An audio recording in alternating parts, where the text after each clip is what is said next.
Objektif pelajaran di akhir pengajaran diharap murid-murid akan dapat menghuraikan tentang masalah dan hukumnya satu persatu dengan betul. Di antara penerapan akhlak pula ialah menanamkan sikap taat, bersih, jujur, amanah dan bertanggungjawab. Bismillahirrahmanirrahim. Pelajaran ke-9 iaitu mengenai dengan masalah dan hukumnya. Masalah 1.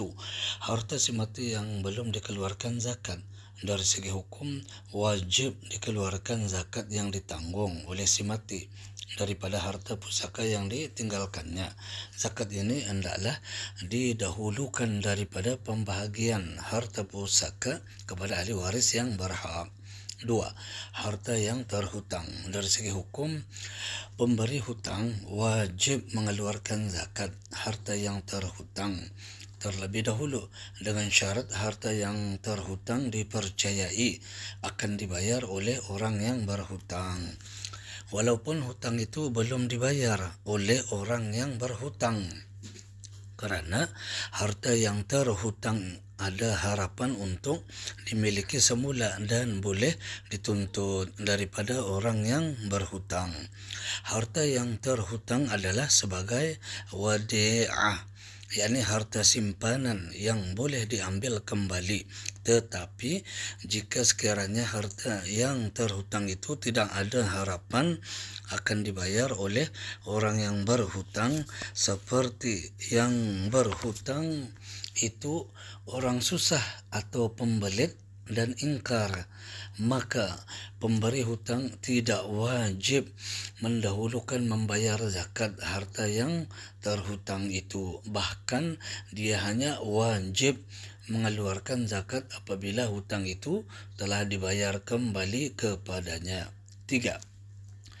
Jika pokok dan buah-buahan yang telah nyata musimnya dan masak buahnya dan dijual oleh orang yang ampunya, yakni penjual, dari segi hukum zakat wajib dikeluarkan oleh si penjual kerana syarat-syarat zakat itu telah ada semasa tanaman dan buah-buahan itu berada di tangan si penjual.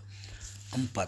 Harta yang wajib dikeluarkan zakat telah rosak sebelum sempat zakatnya dikeluarkan. Dari segi hukum, maka gugur kewajipan mengeluarkan zakat ke atas tuan yang ampunya harta dengan sebab harta itu rosak atau binasa sebelum sempat atau tidak ada kemungkinan untuk mengeluarkan zakatnya. Jika ada kesempatan atau kemungkinan untuk mengeluarkan zakat tetapi sengaja dilengah-lengahkan sehingga harta itu rosak atau binasa, maka wajib tuan yang ampunya harta itu menggantikan dan mengeluarkan kadar zakat yang wajib dikeluarkan.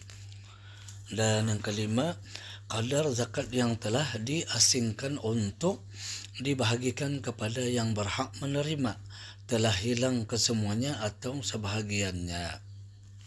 Dari segi hukum, wajib orang yang ampunya harta mengganti yang hilang itu dengan yang lain kerana harta yang hilang itu masih di dalam tangannya lagi sehingga ia dibahagikan kepada yang berhak menerimanya.